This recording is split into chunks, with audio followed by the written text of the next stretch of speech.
Prepare to step into a world where imagination knows no bounds as we present Legends, Loot, and Lore.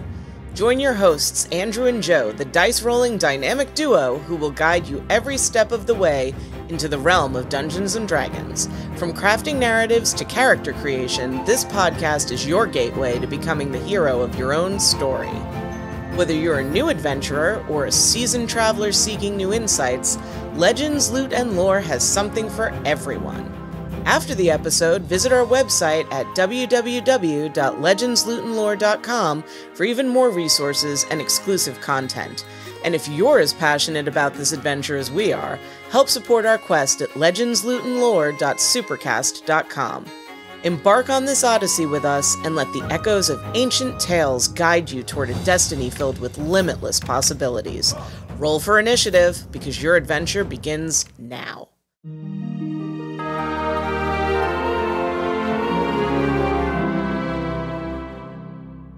Welcome to the podcast. This episode is part 2 of the ABCs of D&D, where we will finish talking about the terminology of Dungeons and Dragons and also start delving into the lore of where many of these adventures take place.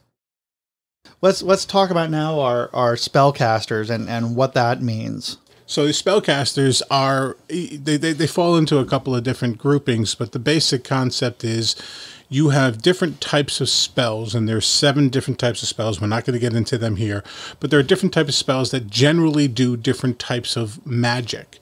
Your spellcasters are going to be using different ability scores to feed into them. So a wizard is a person who spends their time studying magic.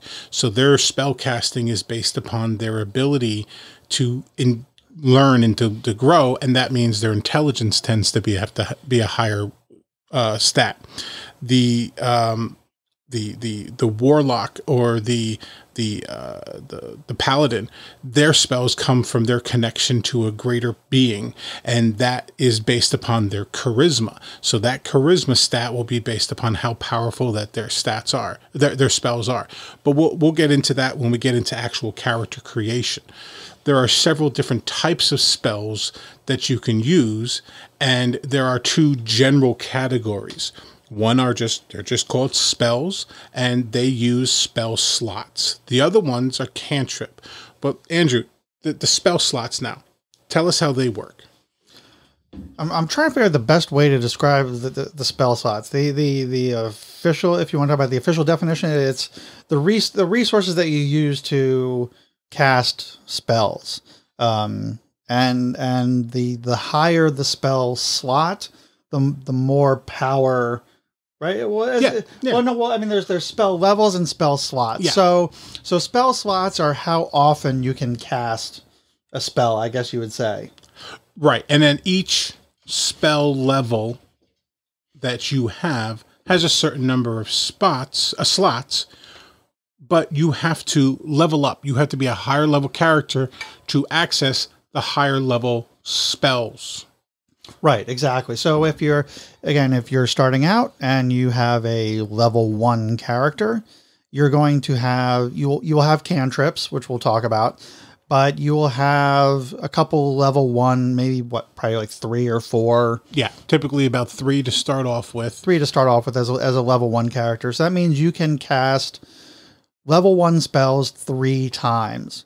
And then as you level up and gain experience, you might gain some more level 1 spell slots, but then you will be able to learn, because let's say your wizard, for example, has gained more knowledge, and now he has the ability to cast higher level spells. So now he can cast 2nd level spells. So he will have 1 or 2 2nd level spell slots as well that he can cast from. And then think of it this way. Everybody's seen Fast and the Furious.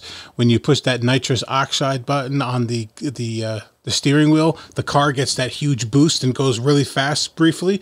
That's what you can do, is you can upgrade your spell from a level 1 to a level 2 spell. Andrew had been talking about this before. It increases that damage dice. It gives you like a quick boost right on top of it. Real quick, boom, faster, harder hitting. And that's how the spell slots kind of break down into functionality. We'll get into all of this more when we start looking at building spellcasting characters. Right. So let's talk about. So we talked a lot about kind of spell slots and spell casting stuff. What are now? Let's talk about the basic spells that don't necessarily need a spell slot, and these are what are referred to as cantrips.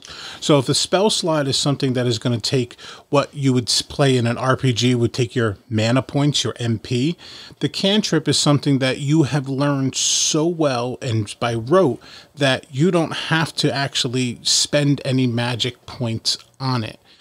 It tends to be a much weaker spell, not even always an aggressive, an attack spell. One of the most common cantrips that you come across in the game is light. And all it does is it takes a little object, whatever one you do, usually people put it on the end of the staff, to put a rock, and they cast light on it. And it's basically like turning a light bulb above the party. This way people can see as they're moving around. There are other ones that are attack cantrips, and they have attack rolls and saving throws, and we'll talk about saving throws in a few minutes. But they have these basic level spells that. So as a spellcaster, you have a limited number of spell slots. So people always try to save them and conserve them. But when you're in a very long dungeon where you can't rest up to get those back, guess what? You run out. You're not stuck as a wizard with no strength slapping things with a staff. You have these basic attack spells or other types of spells that will carry you through the combat. Absolutely. It's interesting. Like I always, when I've played a spellcaster, I've always kind of discounted the cantrips. But again, when you do run out of spell slots for your higher level spells, you rely on those cantrips. So you want to, when you're building your character and deciding what cantrips you're going to select, because you can only you're given a certain amount of spots that a certain amount of cantrips that you can select that your character can cast. So be very cognizant about, like Joe said, like casting light is a great, very useful one for when you're in dark places. So you want to think about what kind of things you might encounter on your adventure and what cantrips might be useful. I loved, because I think of, again, back to the Dungeons and Dragons movie with Simon the So-So Sorcerer. I think it was Prestidigitation that he cast when he's in front of this crowd and he's like, look, it's the smell of fresh cut grass. And it's like that's really not a very useful spell for an adventure, but it's a very clever spell. It can do some interesting things to distract somebody, but you want to be very aware of kind of what you're selecting as far as those cantrips concerned, because when you do run out of the spell slots, they are what you're going to rely on. And that's a good reminder for the overall impact of Dungeons and Dragons. This is not just a combat game. There are plenty of spells, I would probably say 30-40% of the spells that have no combat usage, but they're used for other aspects, other ideas. You want to try to convince somebody. You think somebody's lying to you.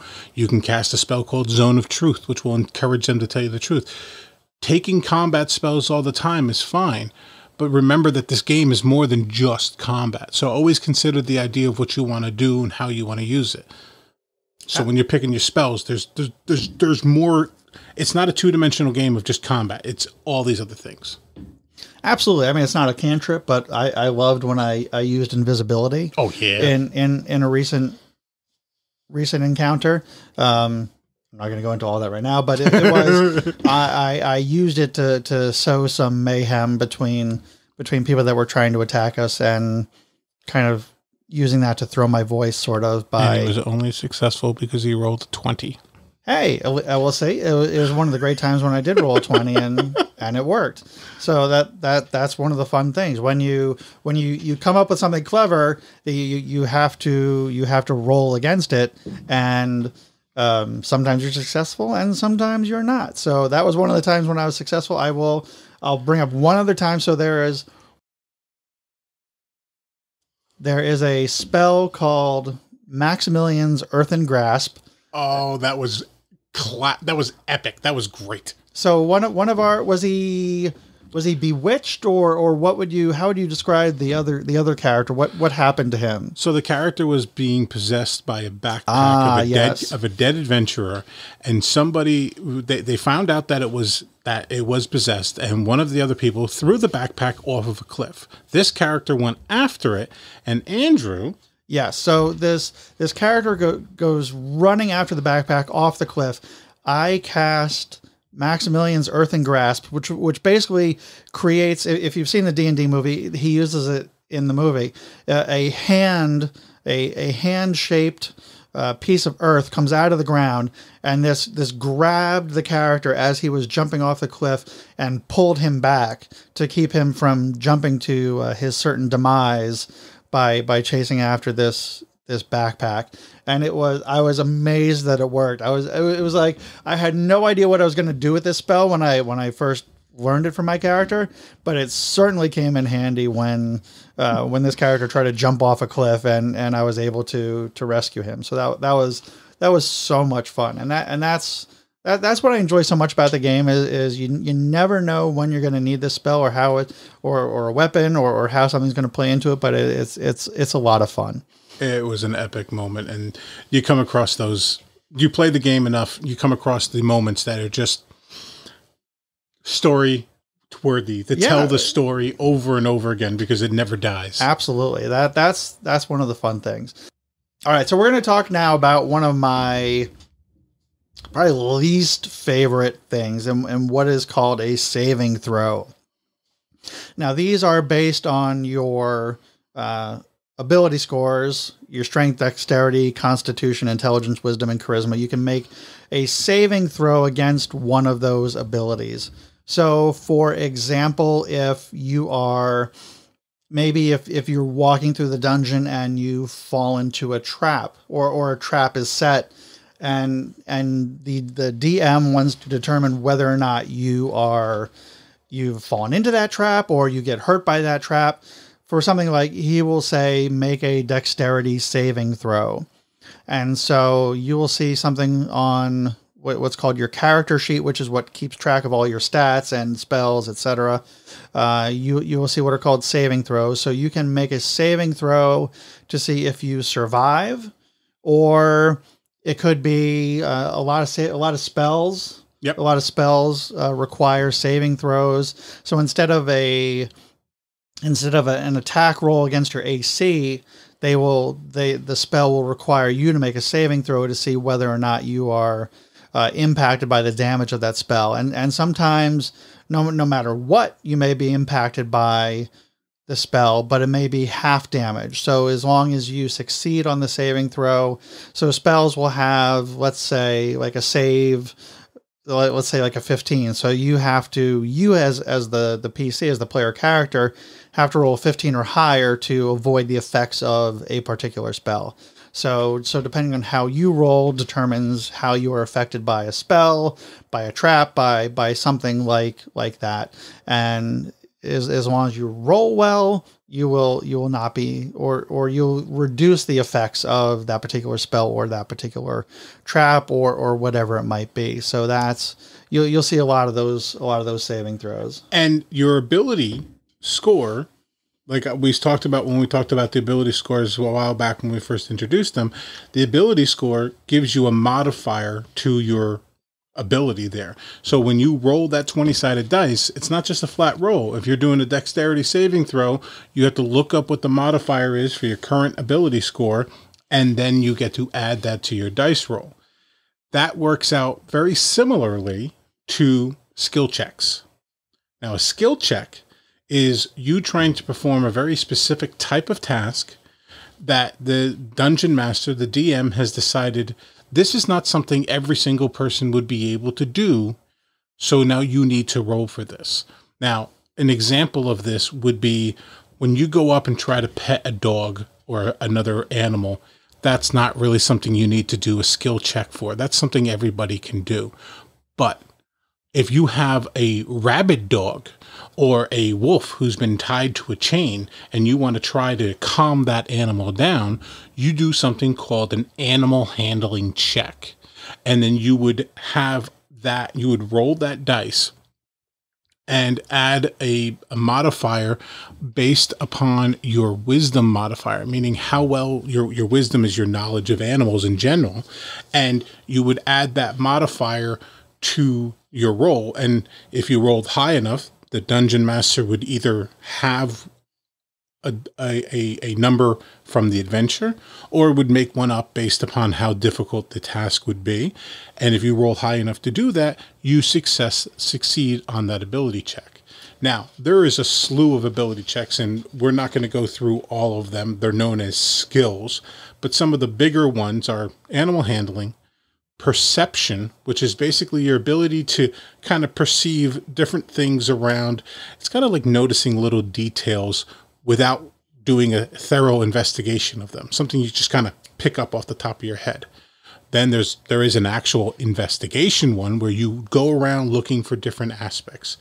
There's also, and because it's kind of the fun one, it's called sleight of hand. And this is something you would do is if you're trying to pick somebody's pocket when you're a rogue character, or even if you're not a rogue character, and you want to steal something out of somebody's pocket, you would roll a sleight of hand check. You also would do this if you're trying to, confuse somebody by, passing an item to another player, but you're giving it to a third player. Your sleight of hand would have other options like that. All these kind of things come into it. And they're all based upon the modifiers that you get off of your ability check, your ability scores. And as we go through the character creation, and as we start talking about playing characters, we'll get into all the different types of skills. Yeah, I think this is probably for me one of the most maybe confusing parts of trying to describe for somebody that is not familiar with D&D. So imagine you have, as a person, you've got innate abilities. You're like, some of the other skills are stealth, which is one I'm always trying to pull off. Stealth, deception, even persuasion or intimidation. You're always trying to intimidate somebody to do something, or persuade an enemy to not attack you, or something. There's all sorts of things, but these different skills are based on those abilities that you had set earlier. So a persuasion is based on your charisma. So if you're like a bard and very charismatic, you have a high charisma score, you're more likely to be able to persuade somebody to do something than, let's say, a very unintelligent barbarian who is brute strength, and they're not very, their skills of persuasion are not very good. So you get these bonuses based on those ability scores that you have.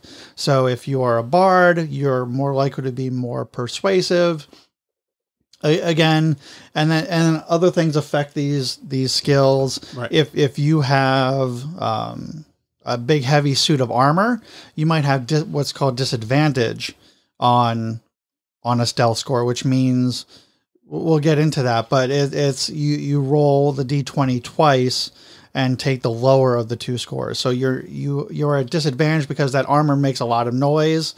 So even no matter how hard you try to be quiet, you're still going to be making a lot of noise. So there's a lot of things that come into play as far as these are concerned, because you can have proficiencies in skills, your ability scores impact those skills. So there's a lot of things that impact these skills. So depending on what type of character you build, you will have different strengths as far as those are concerned. And like I was just saying, we're talking about the proficiency bonus. So it's a bonus. So based on a lot of them are race based, I believe. The proficiencies are like race based. Well, when you get a proficiency in a skill, that's typically race based. You're thinking of the basic proficiency bonus, which deals with your level.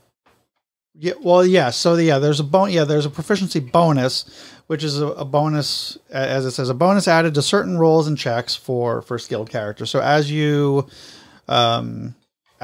progress in levels and things like that, there is a proficiency bonus added to a lot of these scores. So things that you have proficiency in, add that proficiency bonus to them. Correct. That's yes, I see what you're saying. Before I misunderstood what you were saying.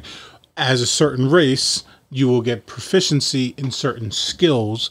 And depending on other things that you choose, you'll be given options of other proficiencies that you are allowed to have in these skills. Right. So it's a lot of, I want to say it's a lot of math, but there's a lot of numbers and they all kind of come together. And when we'll probably do an episode talking about the character sheet in general, just walking you through now that you know all these terms. We'll talk about a character sheet and how all that kind of how you put all of this together. But yes, Joe. Yeah, and that's the thing is also is it's like there are so many different aspects of all of this, and there is a lot of math. But when we look at the character sheet in a later episode, you'll see that if you use D&D Beyond to make the character sheet, all the math is done for you. If you make your own character sheet by hand, you only have to do the math once, and then you look at that total. You'll have a total on your on your sheet. It says, oh, I add a 7, I add a 4, I add a 2, and you'll just add that to the dice roll. So your math will always be basic addition or subtraction once you get into that level. Exactly. Now, after we've gone through all of this, we're in a dungeon. We've encountered an enemy. We've rolled initiative. We've made our attacks. We've cast our spells. We've been attacked. We probably have incurred some damage at this point. So we are hopefully says the DM. So you've probably been hurt a little bit. So your hit points have been lowered. So you've got some cuts and bruises. Maybe a broken bone, depending on how much damage you have taken. There are ways to recover those hit points, and let's talk first about the short rest. So short rest is your ability to. Well, it requires about an hour. More can be taken, but usually it takes about an hour. And what it does is it in real life concept is. You go off and you hide in a corner so nobody can find you, and you catch your breath. You're not living on the edge of that adrenaline for that moment. You're just relaxing. You're healing yourself by healing up with potions and stuff like that. But during this time, certain classes, again, we'll get into all of this. Certain classes have abilities and powers that regenerate during a short rest. Everybody has something called hit dice, which are used to help recover their hit points. Correct. And Joe's pointing to me because I'm going to talk about. He's like, and here we go. So what are hit? So hit dice. So as you go up in level, you get hit dice available to you that are for your particular character. You can roll these dice and use them on a short rest to recover some of your hit points. So we'll also talk about what a long rest entails. That's like a full rest period of 8 hours. That's a good night's sleep. But this is you're kind of hiding behind a rock or a tree, trying to just avoid being noticed by any type of enemies, and you're kind of bandaging yourself up, kind of just kind of quickly trying to kind of, like I said, bandage all your wounds. Not really heal up, but just kind of recover so you can catch your breath. That's exactly it. This is the way. A short rest is to catch your breath and get out and continue on. So you can use a couple hit dice. You can use some or all of them, but you don't get back those hit dice until you have taken a long rest. And what's the because Joe, we were talking about this the other night. How do you get, because you don't necessarily get back all the hit dice from a long rest. So what's the equation there? So the long rest, you are able to recover half of your total hit dice and a long rest. So your hit dice is based upon your character level, not your class level, because you can multi-class. We'll talk about that. Your character level, that's how many hit dice you have. So assuming you have a level 8 character and you use 3 hit dice before you take a long rest, you get all 3 of those back. Now, let's say you use 6 of your hit dice you're only allowed to get 4 of them back on a long rest. On your next long rest, assuming you haven't used any or didn't use more than 2 more, you can get the rest of them back. Excellent. Thank you for that mathematical equation, because I can never remember how many hit dice it is. So we've taken a short rest, but now we've gone through the dungeon. We've defeated all the enemies. We've gone back to kind of like a base camp, or we've been able to set up camp somewhere for the night, so we can take what is officially known as a long rest. So what is entailed in a long rest? So one of the most important factors is for the magic users, during a long rest, they get back all of their spell slots. They get everything back of their spell slots. Other creatures will get other characters, depending on what it is, they get uses of certain abilities back. Every class has certain class abilities, and those abilities are, 1, 2, 3 time use between long rests. Those abilities will come back. Also, without using the hit dice we just talked about, if you succeed in a long rest without an interruption that's more than an hour, you get all of your hit points back. So it's basically a regenerative night's rest. It's a miracle. Those broken bones heal overnight. It's incredible. Whatever's in the air, the water in the lands of Dungeons and Dragons is incredible. It is the elixir of the gods. Exactly. So there's a lot of benefits to a long rest, and typically what'll happen during the long rest, you'll also set up watches. So during the long rest, you'll have each person will take a watch to kind of look over the camp. Sometimes there are spells like alarm, so you can set a spell to protect the area and wake you up in case an enemy or an animal or something kind of enters your camp.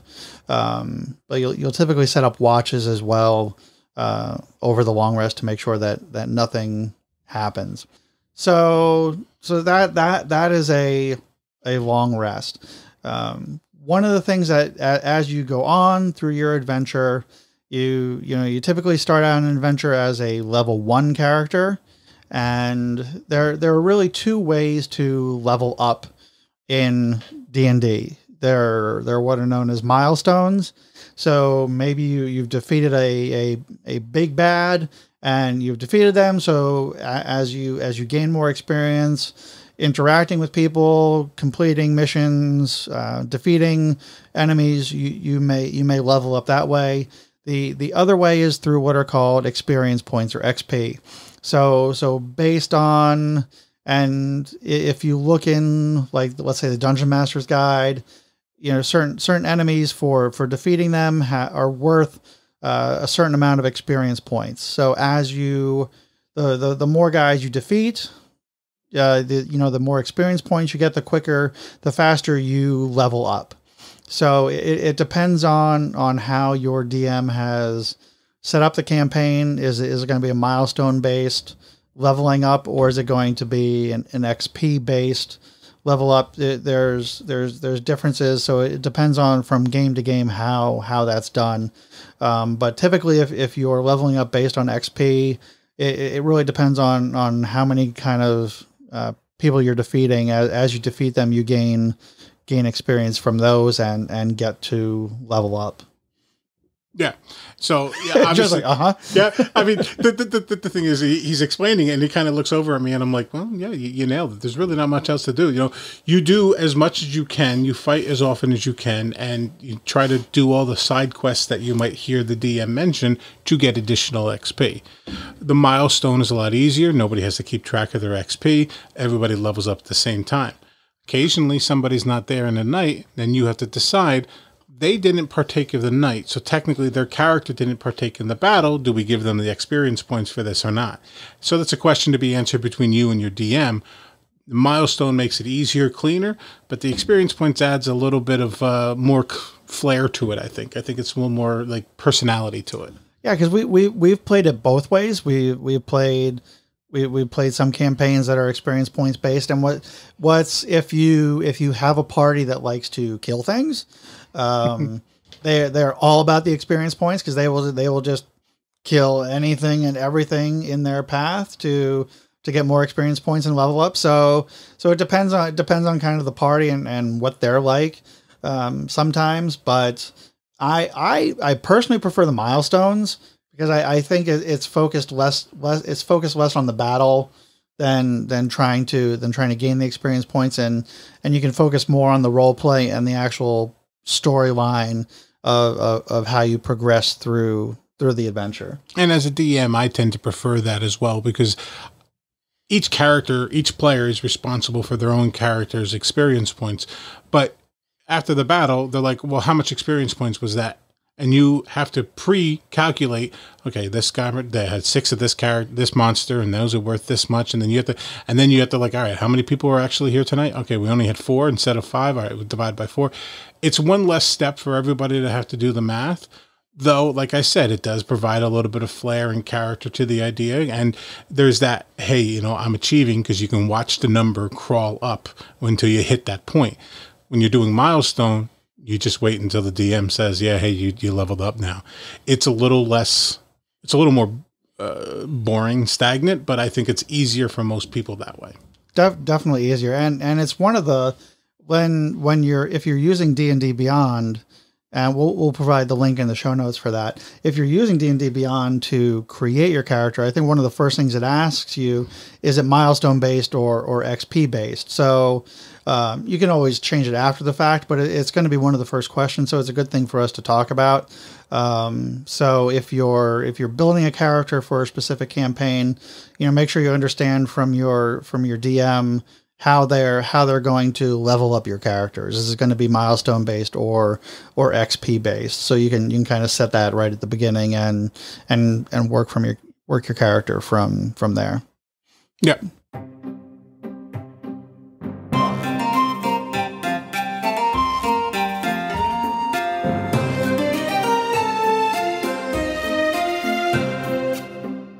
All right, so that is the official ABCs of D&D. Now we are going to get into, since this is Legends, Loot, and Lore, we're going to get into a little bit of the lore of D&D. And Joe has been waiting for this. This is the moment that I've been waiting for, yes. I was trying to make it a little more dramatic, but nope, that just fell flat. That was it. That was your intro. So you're probably sitting there like, where does this take place? Maybe you don't think that. Maybe you're not as inquisitive as I am. But get ready, because we're not going to be on typical Earth. We're going to leave. This doesn't take place on Earth? No, it does not take place on Earth. Tell me, Joe, where does it take place? Well, it takes place on a far distant world. Not in Star Wars, not far, a galaxy far away. It takes place in a continent called Faerun on a fantastical planet known as Toril. Now, Faerun and Toril are not the only places you play D&D. There are several different worlds. However, vast majority of the content takes place on Toril and in the continent of Faerun, specifically on an area called the Sword Coast. Well, let's just be clear. We're really talking about traditional Dungeons and Dragons written. That's correct. Adventures. There's also what is referred to as homebrew content. So people can really create adventures in any world, but the typical D&D campaigns are based here. Yes, and there are several official worlds that do take place also, but like Andrew was saying, people will create their entire own worlds. You'll have DMs who make their own campaign. They'll create their own world, down to the fact that they draw maps out for the coastlines, for the mountains and the towns and everything. It's a massive project for people who have that creative juices. But for our purposes, in general, you're going to be dealing with an area called the Sword Coast. The Sword Coast also was in the D&D movie. And there are many known cities up and down this place. Some of the most popular ones you may have heard of is either Waterdeep or Baldur's Gate.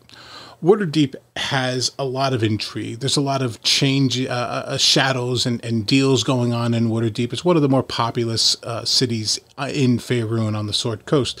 One of the are you saying there's a dark underbelly in Waterdeep? No. Is that what you were saying? I would never suggest it as a place for a rogue to start their background as a wastrel on the streets, working their way up into the guild. Oh, okay. I was curious. Oh, okay. Then there's another one is Baldur's Gate. Baldur's Gate is a very popular, very busy city, a little bit further south on the coastline. That is a starting point. If you really think about it, there's plenty of Baldur's Gate games. They're based on this D&D location. A lot of adventure, a lot of danger. Now, if you go north from here, you enter this icy expanse known as Icewind Dale, and it's just frozen from side to side, and there's even a place called the Frozen Sea, which is just chunks of ice floating around in an ocean that just has never frozen. This is home to a collection of towns called 10 towns. They're literally 10 little towns. They're all separated by a day or a half a day of journey from each other, and they have like a loose association of each other's. You may have heard of this place. This is a very common setting for the Drizzt Do'Urden series penned by R.A. Salvador, masterful storyteller. The first third of his books take place exclusively in this region, and he's constantly returning to them. Question for you. Yeah. In the D&D movie, the prison. Yes. When it starts out, is that up here?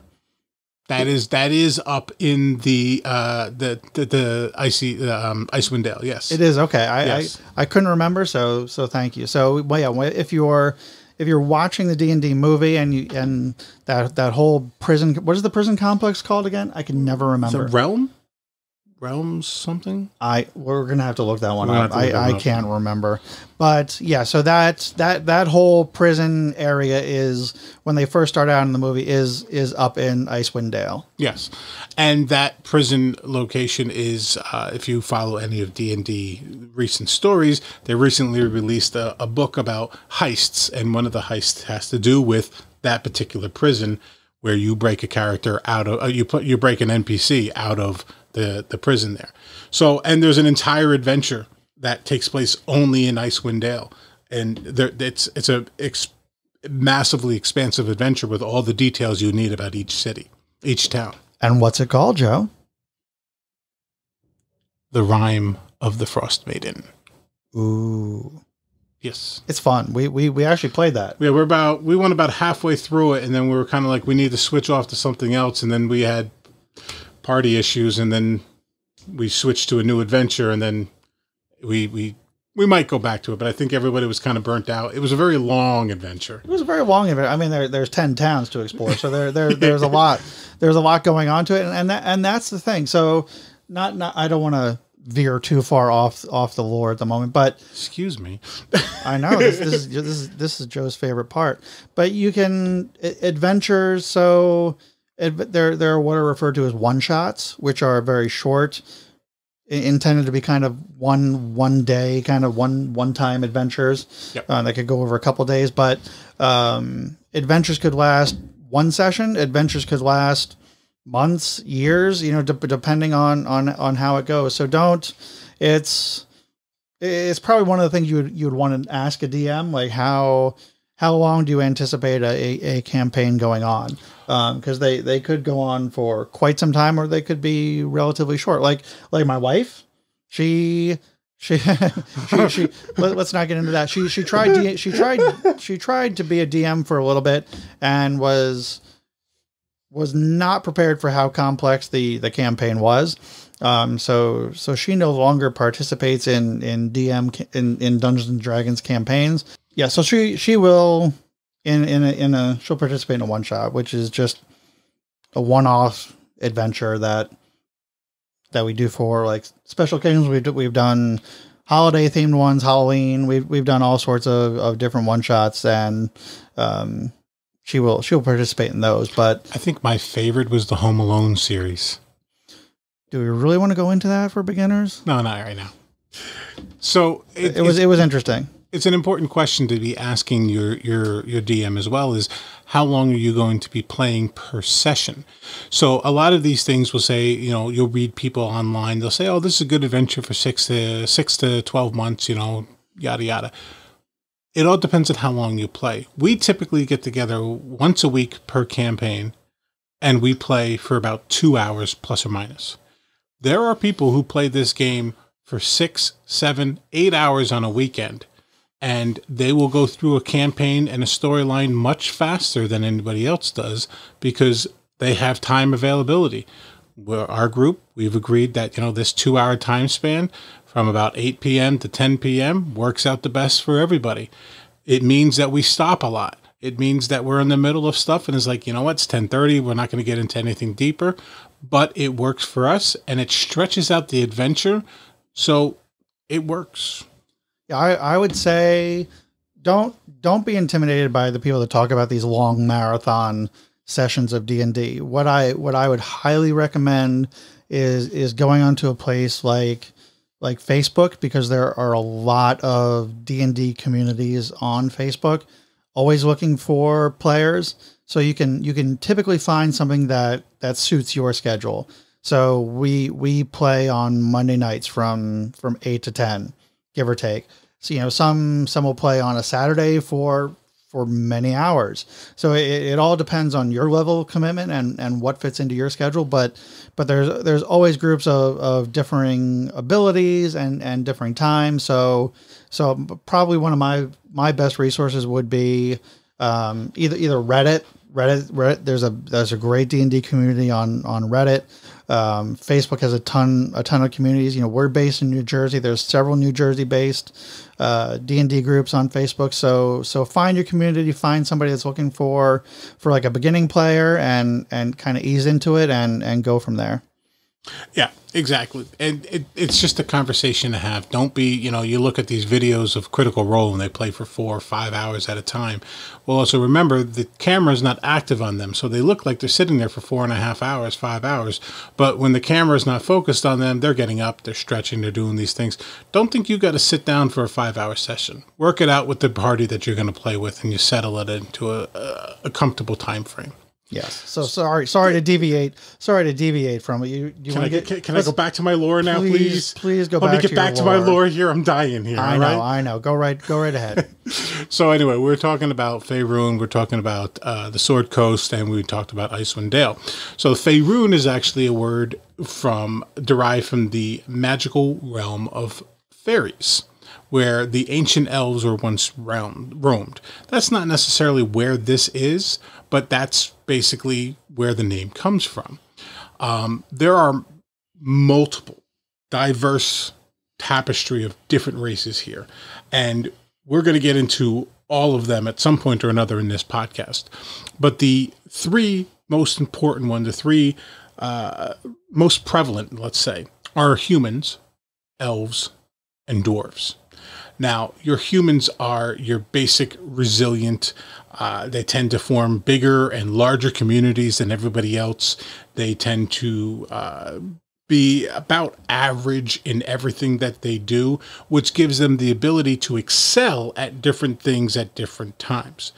Your elves, they tend to be smaller in community. They're very nature-based. So while the humans will build a big brick city, your elves will build a community inside the woods. They'll have, you know, tree forts and things like that.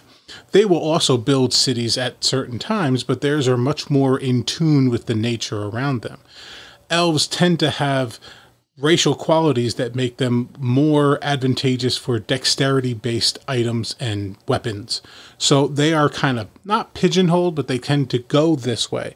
The similar thing happens with the dwarves. Dwarves, as we know from most lore, they love to mine. They love to dig into the ground. Most of their homes are inside caves and fortresses underground. They tend to be very sturdy, strong people. So they tend to have more melee characters. They tend to be more about swinging that axe or hitting somebody with a club or something. Just real quick, we've used this term melee a couple times. So a melee attack, thank you very much. That's a great point. A melee attack is when you take a weapon and you stand next to the person and you swing that weapon at them to hit them. A melee attack is up close and personal, whereas a ranged attack is throwing something or shooting a bow from a distance. So melee, right next to each other. That's no. I just want to like. Yeah, you're right. It's not a term we define, but we've used it a couple times. Yeah. So melee is your hand to hand kind of face to face combat, and you've got ranged attacks. Right. And we'll talk about spells too. The spells are broken down into that way as well. Right. Exactly. So and we'll talk about advantage and disadvantage as far as ranged and melee is concerned. But I just wanted to define that. No, it's good. It's a very important key term that we should have put up earlier.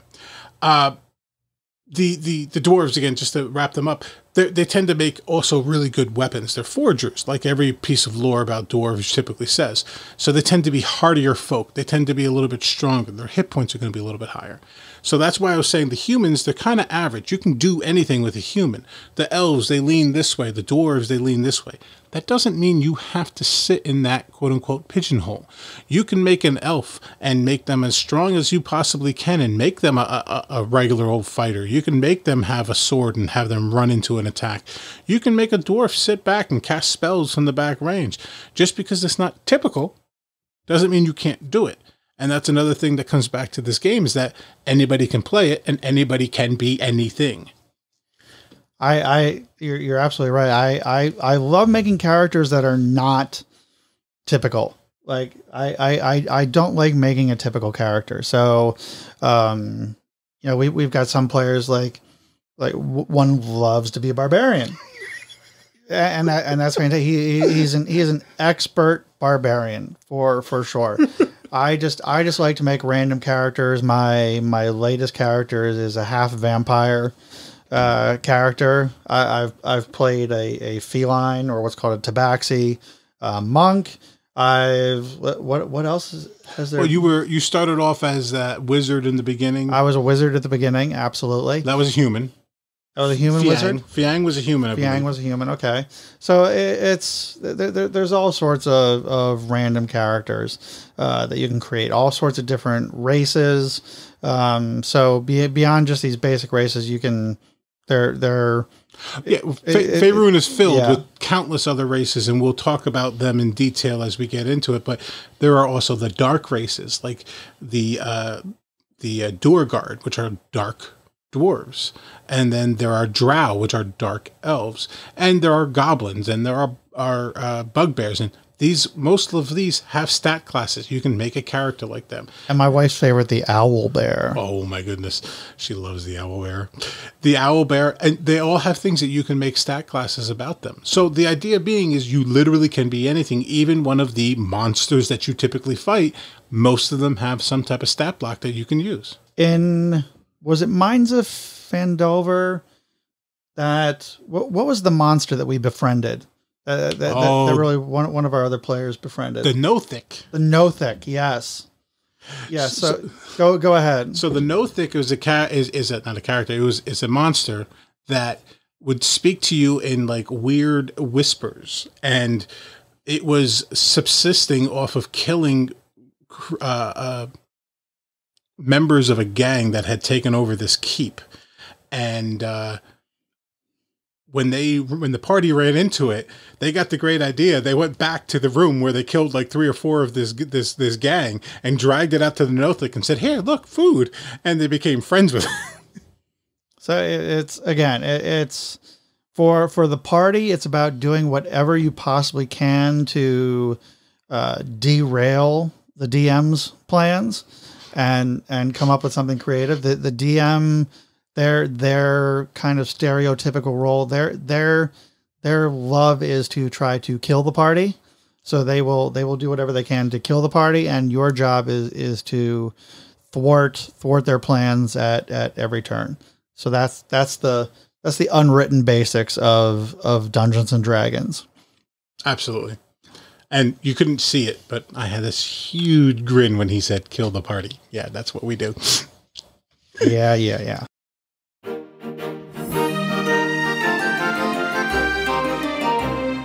Thank you for joining us as we completed the ABCs of D&D and our first piece of lore on the land of Faerun. We always like to thank you for joining us into the world of Dungeons & Dragons, and we hope that this episode has given you some foundation for your beginner journeys into this incredible game. Thanks, Joe.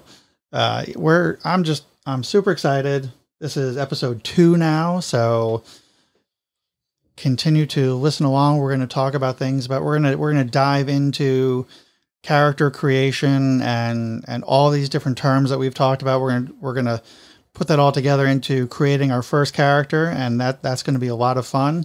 If you want to get ahead of things, again, you can go to the show notes. We're going to have the link to D&D Beyond, so you can start creating your character there, start playing around with what's available.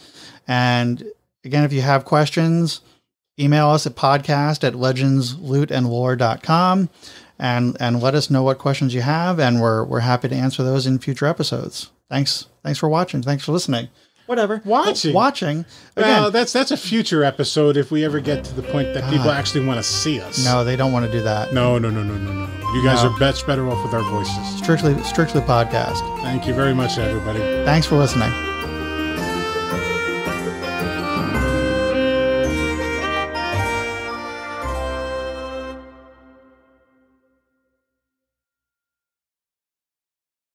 Thank you for joining us on this episode of Legends, Loot, and Lore.